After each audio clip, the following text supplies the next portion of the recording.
ನಮಸ್ಕಾರ ಸ್ನೇಹಿತರೆ, ಮತ್ತೆ ರಾಜ್ಯದ ಮುಖ್ಯವಾದ ಮಾಹಿತಿಗಳನ್ನು ಡೀಟೇಲ್ ಆಗಿ ನೋಡೋಣ. ಮತ್ತೆ ಸದನದಲ್ಲಿ ಪ್ರತ್ಯೇಕ ರಾಜ್ಯ ಮಾಡುವಂತೆ ಕೂಗು, ನಮಗೆ ಭಿಕ್ಷುಕರಂತೆ ಭಿಕ್ಷೆ ಹಾಕ್ತಾರೆ, ನಮಗೆ 10,000 ಕೋಟಿ ಅನುದಾನ ಕೊಡಿ, ಇಲ್ಲ ಪ್ರತ್ಯೇಕ ರಾಜ್ಯ ಮಾಡಿ ಎಂದು ರಾಜು ಕಾಗೆ ಅವರ ಆಗ್ರಹ. ಮತ್ತೊಂದಡಿಯಲ್ಲಿ ನೀವು ಕೂಡ ಗೃಹಲಕ್ಷ್ಮಿ ಯೋಜನೆಯ ಫಲಾನುಭವಿಗಳಾಗಿದ್ದರೆ ನಿಮಗೆ ಒಂದು ಶಾಕಿಂಗ್ ಮಾಹಿತಿ. ಸಿಎಂ ಅವರ ಆರ್ಥಿಕ ಸಲಹೆಗಾರ ಬಸವರಾಜ ರಾಯರೆಡ್ಡಿ ಅವರ ಶಾಕಿಂಗ್ ಹೇಳಿಕೆ. ಬಾಕಿ ಕಂತು ಯಾವಾಗ ಜಮೆ ಆಗುತ್ತೆ ನೋಡೋಣ. ಮತ್ತೊಂದೆಡೆಯಲ್ಲಿ ಹೊಸ BPL ಕಾರ್ಡು ಶೀಘ್ರವೇ ವಿತರಣೆ, ಆದರೆ 10 ಲಕ್ಷ BPL ಕಾರ್ಡು ಮೊದಲು APL ಕಾರ್ಡ್ ಆಗಿ ಶಿಫ್ಟ್ ಮಾಡುತ್ತೇವೆ ಎಂದು KH ಮುನಿಯಪ್ಪನವರ ಹೇಳಿಕೆ. ನಿಮ್ಮ ಹತ್ತಿರವೂ ಕೂಡ APL ಅಥವಾ BPL ಕಾರ್ಡ್ ಇದ್ರೆ ವಿಡಿಯೋ ಪೂರ್ತಿಯಾಗಿ ನೋಡಿ ಸ್ನೇಹಿತರೆ. ಮತ್ತೊಂದೆಡೆಯಲ್ಲಿ ರೈತರಿಗೆ ಗುಡ್ ನ್ಯೂಸ್ ಕೊಟ್ಟ ಸರ್ಕಾರ. ರಾಜ್ಯದ 14 ಲಕ್ಷ ರೈತರಿಗೆ 2,249 ಕೋಟಿ ಬೆಳೆ ಹಾನಿ ಪರಿಹಾರ ಬಿಡುಗಡೆ. ಇದೇ ಮಧ್ಯೆ ಬೆಳೆ ವಿಮೆ ಜಮೆ ಆದರೂ ಕಡಿಮೆ ಮೊತ್ತ ಜಮೆ ಆಗುತ್ತಿದೆ ಎಂದು ರೈತರ ಆರೋಪ. ಮತ್ತೊಂದೆಡೆಯಲ್ಲಿ ಸಿಎಂ ಸಿದ್ದರಾಮಯ್ಯ ಮತ್ತು DK ಶಿವಕುಮಾರ್ ಸಿಎಂ ಕುರ್ಚಿ ಗುದ್ದಾಟದಲ್ಲಿ, ಅತ್ತ ರೈತರು ಸಂಕಷ್ಟದಲ್ಲಿ ಎಂದು BY ವಿಜೇಂದ್ರ ಅವರ ವಾಗ್ದಾಳಿ. ಎಲ್ಲ ಮಾಹಿತಿಗಳನ್ನು ಡೀಟೇಲ್ ಆಗಿ ನೋಡೋಕ್ಕಿಂತ ಮೊದಲು ನೀವು ನಮ್ಮ ಚಾನಲ್ಗೆ ಮೊದಲು ಬಾರಿ ಭೇಟಿ ಕೊಡುತ್ತಿದ್ರೆ ದಯವಿಟ್ಟು ಸಬ್ಸ್ಕ್ರೈಬ್ ಆಗಿ ಪಕ್ಕದಲ್ಲಿ ಕಾಣಿಸೋ ಗಂಟೆ ಒತ್ತಿ. ಇದರಿಂದ ರಾಜ್ಯದ ಮುಖ್ಯವಾದ ಮಾಹಿತಿಗಳು ನಿಮಗೆ ಮೊದಲು ಸಿಗುತ್ತವೆ. ವಿಡಿಯೋಗೆ ಲೈಕ್ ಮಾಡ್ತಾ ವಿಡಿಯೋನ ಪೂರ್ತಿಯಾಗಿ ನೋಡಿ. ಬನ್ನಿ ಸ್ನೇಹಿತರೆ, ಎಲ್ಲ ಸುದ್ದಿಗಳನ್ನ ಡೀಟೇಲ್ ಆಗಿ ನೋಡೋಣ. ಇದೀಗ ವಿಧಾನಮಂಡಲ ಚಳಿಗಾಲದ ಅಧಿವೇಶನದಲ್ಲಿ ಉತ್ತರ ಕರ್ನಾಟಕವನ್ನು ಪ್ರತ್ಯೇಕ ರಾಜ್ಯ ಮಾಡಿ ಎಂದು ಮತ್ತೆ ಆಗ್ರಹ ಕೇಳಿ ಬಂದಿದೆ.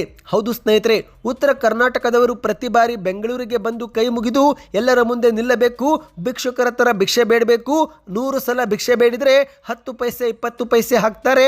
ಇಂತಹ ತಾರತಮ್ಯ ಅನುಭವಿಸಿಯೇ ನಾನಿದೀಗ ಪ್ರತ್ಯೇಕ ರಾಜ್ಯ ಮಾಡುವುದಕ್ಕೆ ಪತ್ರವು ಕೂಡ ಬರೆದಿದ್ದೇನೆ ಎಂದು ಶಾಸಕ ರಾಜು ಕಾಗೆ ಅವರು ಸದನದಲ್ಲಿ ಮಾಹಿತಿ ಕೊಟ್ಟಿದ್ದಾರೆ. ಹೌದು, ಅಷ್ಟು ಮಾತ್ರವಲ್ಲ, ನಮಗೆ ತಲಾ 10,000 ಕೋಟಿ ಅನುದಾನ ಕೊಡಿ, ಇಲ್ಲವೇ ಪ್ರತ್ಯೇಕ ರಾಜ್ಯ ಮಾಡಿ, ಇಲ್ಲವೆಂದ್ರೆ ಯಾರು ಸಾಯಲಿ ಬಿಡ್ಲಿ, ನಾನಂತರೂ ಪ್ರತ್ಯೇಕ ರಾಜ್ಯಕ್ಕೆ ಹೋರಾಟ ಮಾಡೋಣ ಎಂದು ಶಾಸಕ ರಾಜು ಕಾಗೆ ಅವರು ವಿಧಾನಮಂಡಲ ಅಧಿವೇಶನದಲ್ಲಿ ಆಗ್ರಹವನ್ನ ಮಾಡಿದ್ದಾರೆ. ಹೌದು ಸ್ನೇಹಿತರೆ, ವಿಧಾನಮಂಡಲ ಅಧಿವೇಶನದಲ್ಲಿ ಇತ್ತೀಚೆಗೆ ಉತ್ತರ ಕರ್ನಾಟಕದ ಸಮಸ್ಯೆ ಕುರಿತಂತೆ ಚರ್ಚೆ ನಡೆಯುತ್ತಿರುವಾಗಲೇ ಎದ್ದು ನಿಂತು ಶಾಸಕ ರಾಜು ಕಾಗೆ ಅವರು ಪ್ರತ್ಯೇಕ ರಾಜ್ಯದ ಬೇಡಿಕೆಯನ್ನ ಮತ್ತೊಮ್ಮೆ ಸದನದಲ್ಲಿ ಪ್ರಸ್ತಾಪಿಸಿದ್ದಾರೆ. ತಮ್ಮ ಕ್ಷೇತ್ರದ ಅಭಿವೃದ್ಧಿ ಕೊರತೆ ಮತ್ತು ಅನುದಾನಕ್ಕಾಗಿ ಪ್ರತಿ ಬಾರಿ ಬೆಂಗಳೂರಿಗೆ ಹೋಗಬೇಕಾದಂಥ ತಮ್ಮ ಗೋಳನ್ನ ಸದನದಲ್ಲಿ ತೋಡಿಕೊಂಡಿದ್ದಾರೆ. ಹೌದು, ಎಲ್ಲರ ಮುಂದೆ ಬೆಂಗಳೂರಿಗೆ ಹೋಗಿ ಭಿಕ್ಷುಕರಂತೆ ನಿಲ್ಲಬೇಕು ಎಂದು ಸದನದಲ್ಲಿ ತಮ್ಮ ನೋವನ್ನು ತೋಡಿಕೊಂಡಿದ್ದಾರೆ. ನಾವು ಉತ್ತರ ಕರ್ನಾಟಕದವರು ಪ್ರತಿ ಬಾರಿ ಸಣ್ಣ ಪುಟ್ಟ ಕೆಲಸಕ್ಕೂ ಬೆಂಗಳೂರಿಗೆ ಬಂದು ಕೈ ಮುಗಿದು ಎಲ್ಲರ ಮುಂದೆ ನಿಲ್ಲಬೇಕು, ಭಿಕ್ಷುಕರ ತರ 100 ಸಲ ಭಿಕ್ಷೆ ಬೇಡಿದರೆ 10 ಪೈಸೆ 20 ಪೈಸೆ ಹಾಕ್ತಾರೆ. ಅನುದಾನ ಹಂಚಿಕೆಯಲ್ಲಿ ಉತ್ತರ ಕರ್ನಾಟಕಕ್ಕೆ ಯಾಕಿಷ್ಟು ಅನ್ಯಾಯವಾಗುತ್ತಿದೆ ಎಂದು ನೇರವಾಗಿಯೇ ಪ್ರಶ್ನೆ ಮಾಡಿದ್ದಾರೆ. ಅಷ್ಟು ಮಾತ್ರವಲ್ಲ, ನಾನು ಏನಾದರೂ ಮಾತನಾಡಿದರೆ ಸರ್ಕಾರದ ವಿರುದ್ಧ ಮಾತನಾಡುತ್ತಿದ್ದೇನೆ ಎನ್ನುತ್ತಾರೆ. ಅದಕ್ಕೆ ನಾನು ಪ್ರತ್ಯೇಕ ರಾಜ್ಯ ಕೇಳೋದು, ಯಾರು ಬೇಕಾದರೂ ನನ್ನ ಜೊತೆ ಬರಲಿ, ಯಾರು ಬೇಕಾದರೂ ವಿರೋಧ ಮಾಡಲಿ, ಯಾರು ಬೇಕಾದರೂ ಸಾಯಲಿ, ನಾನು ಪ್ರತ್ಯೇಕ ರಾಜ್ಯದ ಹೋರಾಟ ಮಾಡ್ತೀನಿ ಎಂದು ಮತ್ತೊಮ್ಮೆ ಸದನದಲ್ಲಿ ಗುಡುಗಿದ್ದಾರೆ. ಸ್ನೇಹಿತರೆ, ಬನ್ನಿ ಎರಡನೇ ಮುಖ್ಯವಾದ ಮಾಹಿತಿ ನೋಡೋಣ. ನೀವು ಕೂಡ ಗೃಹಲಕ್ಷ್ಮಿ ಯೋಜನೆ ಫಲಾನುಭವಿಗಳಾಗಿದ್ದು ಬಾಕಿ ಕಂತುಗಳಿಗಾಗಿ ಕಾದು ಕುಳಿತಿದ್ರೆ ಎಷ್ಟು ತಿಂಗಳಿನಿಂದ ನಿಮ್ಮ ಬ್ಯಾಂಕ್ ಖಾತೆಗೆ ಹಣ ಜಮಾವಾಗಿಲ್ಲ ಕಮೆಂಟ್ ಮಾಡಿ. ಇದೀಗ ಗೃಹಲಕ್ಷ್ಮಿಯರಿಗೆ ಒಂದು ಶಾಕಿಂಗ್ ಮಾಹಿತಿ ಬಂದಿದೆ. ಇನ್ನು ಮುಂದೆ 3 ತಿಂಗಳಿಗೊಮ್ಮೆ ಹಣ ಬಿಡುಗಡೆ ಬಗ್ಗೆ ಸಿಎಂ ಅವರ ಆರ್ಥಿಕ ಸಲಹೆಗಾರ ಬಸವರಾಜ ರಾಯರೆಡ್ಡಿ ಅವರು ಹೇಳಿಕೆ ಕೊಟ್ಟಿದ್ದಾರೆ. ಹೌದು ಗೆಳೆಯರೆ, ಗೃಹಲಕ್ಷ್ಮಿ ಯೋಜನೆ ಹಣ ಪ್ರತಿ ತಿಂಗಳಿಗೆ ಜಮೆ ಆಗಬೇಕಾಗಿತ್ತು.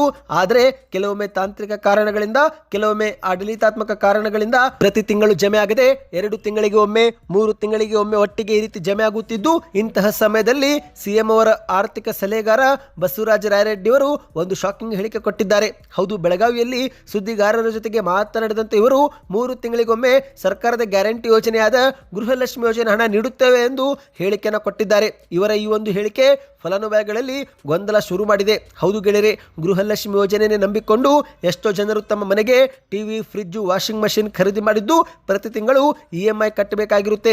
ಆದರೆ ಇದೀಗ ಸರ್ಕಾರ ಒಂದು ವೇಳೆ 3 ತಿಂಗಳಿಗೊಮ್ಮೆ ಹಣ ಹಾಕಿದ್ರೆ ಆಗ EMI ಕಟ್ಟಲು ಮತ್ತೆ ಬೇರೆ ಕಡೆಗೆ ಸಾಲದ ಮೊರೆ ಹೋಗಬೇಕಾಗುತ್ತೆ. ಇಂತಹ ಸಮಯದಲ್ಲಿ ಬಸವರಾಜ ರಾಯರೆಡ್ಡಿ ಅವರು 3 ತಿಂಗಳಿಗೊಮ್ಮೆ ಹಣ ಹಾಕುವುದಾಗಿ ಹೇಳಿಕೆ ಕೊಟ್ಟಿದ್ದಾರೆ.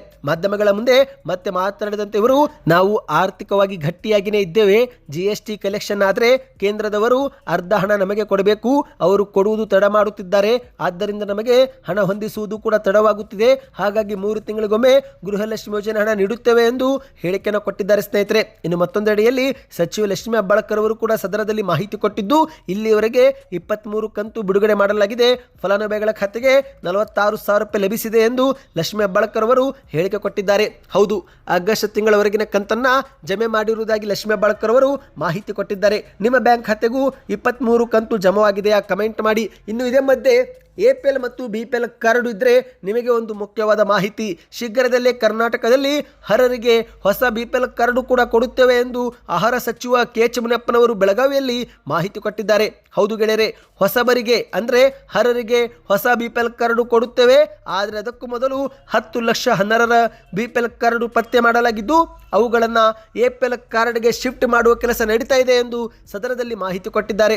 ಅಷ್ಟು ಮಾತ್ರವಲ್ಲ, APL ಕಾರ್ಡ್ಗೆ ಮೊದಲು 15 kg ಅಕ್ಕಿ ಕೊಡುತ್ತಿದ್ದೆವು, ಆದರೆ ಹಲವರು ಅಕ್ಕಿ ತೆಗೆದುಕೊಳ್ಳುತ್ತಿರಲಿಲ್ಲ. ಆದ್ದರಿಂದ 1 ವರ್ಷದಿಂದ ಯಾರೆಲ್ಲರೂ ಅಕ್ಕಿ ತೆಗೆದುಕೊಳ್ಳದೆ ಇದ್ದಾರೋ ಅವರನ್ನು ಸಸ್ಪೆಂಡ್ ಮಾಡುತ್ತಿದ್ದೇವೆ ಎಂದು ಮಾಹಿತಿ ಕೊಟ್ಟಿದ್ದಾರೆ ಸ್ನೇಹಿತರೆ. ಇದೇ ಮಧ್ಯೆ ರಾಜ್ಯದಲ್ಲಿ ಅನ್ನಭಾಗ್ಯ ಅಕ್ಕಿಯನ್ನು ಅಕ್ರಮವಾಗಿ ಸಂಗ್ರಹ ಮಾಡಿದರೆ ಅಥವಾ ಅಕ್ರಮವಾಗಿ ಮಾರಾಟ ಮಾಡಿದರೆ ಅವರ ವಿರುದ್ಧ ಕಾನೂನು ಕ್ರಮ ಜರುಗಿಸುವುದಾಗಿಯೂ ಕೂಡ ಎಚ್ಚರಿಕೆ ಕೊಟ್ಟಿದ್ದಾರೆ. ಈಗಾಗಲೇ ರಾಜ್ಯದಲ್ಲಿ ಅನ್ನಭಾಗ್ಯ ಅಕ್ಕಿಯನ್ನು ಅಕ್ರಮ ಸಂಗ್ರಹ ಮತ್ತು ಮಾರಾಟ ಮಾಡಿದವರ ಪೈಕಿ 570 ಜನರನ್ನು ಬಂಧಿಸಲಾಗಿದ್ದು ಒಟ್ಟು 29,600 ಕ್ವಿಂಟಲ್ ಅಕ್ಕಿ ವಶಪಡಿಸಿಕೊಂಡು 314 ವಾಹನಗಳನ್ನು ಜಪ್ತಿ ಮಾಡಿದ್ದೇವೆ ಎಂದು ಸದನದಲ್ಲಿ ಮಾಹಿತಿ ನೀಡಿದ್ದಾರೆ ಸ್ನೇಹಿತರೆ. ಮುಂದಿನ ವರ್ಷ ಅಂದರೆ 2026ರಿಂದ ಇಂದಿರಾ ಕಿಟ್ ಕೂಡ ಕೊಡುವುದಾಗಿ ಮಾಹಿತಿ ಕೊಟ್ಟಿದ್ದಾರೆ. ಹೌದು, ಆಹಾರ ಕಿಟ್ಟನ್ನು ಕೊಡುತ್ತೇವೆ ಎಂದಿದ್ದಾರೆ ಸ್ನೇಹಿತರೆ. ಕುಟುಂಬದ ಸದಸ್ಯರ ಅನುಗುಣವಾಗಿ ಆಹಾರದ ಕಿಟ್ಟನ್ನು ಕೊಡುತ್ತೇವೆ. ಆ ಒಂದು ಕಿಟ್ನಲ್ಲಿ 1 kg ತೊಗರಿಬೇಳೆ, 1 ಲೀಟರ್ ಸೂರ್ಯಕಾಂತಿ ಅಡುಗೆ ಎಣ್ಣೆ, 1 kg ಉಪ್ಪು ಮತ್ತು 1 kg ಸಕ್ಕರೆ ಇರಲಿದೆ ಎಂದು ಮಾಹಿತಿ ನೀಡಿದ್ದಾರೆ. ಬನ್ನಿ ಸ್ನೇಹಿತರೆ, ಮತ್ತೊಂದು ಮುಖ್ಯವಾದ ಮಾಹಿತಿಗೂ ಹೋಗೋಣ. ನೀವು ಕೂಡ ರೈತರಾಗಿದ್ದರೆ ಕಮೆಂಟ್ನಲ್ಲಿ ರೈತ ಎಂದು ಕಮೆಂಟ್ ಮಾಡಿ ಮತ್ತು ನಿಮ್ಮ ಬ್ಯಾಂಕ್ ಖಾತೆಗೆ ಬೆಳೆ ಹಾನಿ ಪರಿಹಾರ ಏನಾದರೂ ಜಮಾವಾಯಿತಾ ಕಮೆಂಟ್ ಮಾಡಿ ಸ್ನೇಹಿತರೆ. ಇದೀಗ ಕರ್ನಾಟಕದಲ್ಲಿ ಈ ಒಂದು ವರ್ಷದ ಮುಂಗಾರು ಹಂಗಾಮಿನಲ್ಲಿ ಬೆಳೆ ನಷ್ಟ ಅನುಭವಿಸಿದ ರೈತರಿಗೆ ಇಲ್ಲಿಯವರೆಗೆ 2,249 ಕೋಟಿ ರೂಪಾಯಿ ಬೆಳೆ ಪರಿಹಾರ ನೀಡಲಾಗಿದೆ ಎಂದು ಕಂದಾಯ ಸಚಿವ ಕೃಷ್ಣ ಬೈರೇಗೌಡ ಅವರು ವಿಧಾನಸೌಧದಲ್ಲಿ ನಡೆಯುತ್ತಿರುವ ಚಳಿಗಾಲದ ಅಧಿವೇಶನದಲ್ಲಿ ಮಾಹಿತಿ ಕೊಟ್ಟಿದ್ದಾರೆ. ಹೌದು ಗೆಳೆಯರೆ, ಉತ್ತರ ಕರ್ನಾಟಕದ ಅಭಿವೃದ್ಧಿ ಕುರಿತಂತೆ ಚರ್ಚೆ ಮಾಡಲಾಗುತ್ತಿತ್ತು. ಅದೇ ಸಮಯದಲ್ಲಿ ವಿಪಕ್ಷ ನಾಯಕರಾಗಿರುವ ಆರೋಶಕ್ ಅವರು ಎದ್ದು ನಿಂತು ಸರ್ಕಾರದ ವಿರುದ್ಧ ವಾಗ್ದಾಳಿ ಮಾಡಿದ್ದಾರೆ. ರಾಜ್ಯದ ಕಾಂಗ್ರೆಸ್ ಸರ್ಕಾರ ಉತ್ತರ ಕರ್ನಾಟಕದ ಅಭಿವೃದ್ಧಿ ನಿರ್ಲಕ್ಷಿಸಿದ್ದು, ಕರ್ನಾಟಕದಲ್ಲಿ 86,81,000 ರೈತ ಕುಟುಂಬಗಳಿದ್ದು ಒಟ್ಟು 118 ಲಕ್ಷ ಹೆಕ್ಟೇರ್ ಮಳೆ ಆಶ್ರಿತ ಪ್ರದೇಶವಿದೆ. ಆದರೂ ಕೂಡ ರಾಜ್ಯದ ಸರ್ಕಾರ ರೈತರ ಸಮಸ್ಯೆಗಳಿಗೆ ಸ್ಪಂದಿಸುತ್ತಿಲ್ಲ ಎಂದು ನೇರವಾಗಿಯೇ ಕಿಡಿಕಾರಿದ್ದಾರೆ. ಇದಕ್ಕೆ ಗರಂ ಆಗಿ ಎದ್ದು ನಿಂತ ಕಂದಾಯ ಸಚಿವ ಕೃಷ್ಣ ಬೈರೇಗೌಡವರು ಉತ್ತರ ಕೊಟ್ಟು, ಅಲ್ಲ ರೀ, 2023ರಲ್ಲಿ ಕರ್ನಾಟಕದಲ್ಲಿ ಬರ ಪರಿಸ್ಥಿತಿ ಬಂದಾಗ ಕೇಂದ್ರ ಸರ್ಕಾರ ನಮ್ಮ ನೆರವಿಗೆ ಬರಲಿಲ್ಲ. ನಮ್ಮ ಕಾಂಗ್ರೆಸ್ ಸರ್ಕಾರ ಸುಪ್ರೀಂ ಕೋರ್ಟ್ ಮೊರೆ ಹೋಗಿ ಪರಿಹಾರ ಕೇಳಬೇಕಾಯಿತು. ಪರಿಹಾರದ ಅನುದಾನಕ್ಕಾಗಿ ಸುಪ್ರೀಂ ಕೋರ್ಟ್ ಮೊರೆ ಹೋಗಿ ಅನುದಾನ ಪಡೆದದ್ದು ದೇಶದ ಇತಿಹಾಸದಲ್ಲಿ ಇಂದು ದಾಖಲು ಆಗಿದೆ. ನಮ್ಮ ಸರ್ಕಾರ ರೈತರಿಗೆ ಹೆಚ್ಚಿನ ಪರಿಹಾರವೇ ಕೊಟ್ಟಿದೆ. 38 ಲಕ್ಷ ರೈತರಿಗೆ ಸುಮಾರು 4,300 ಕೋಟಿ ರೂಪಾಯಿ ಪರಿಹಾರ ನಾವು ಇಲ್ಲಿಯವರೆಗೆ ಕೊಟ್ಟಿದ್ದು.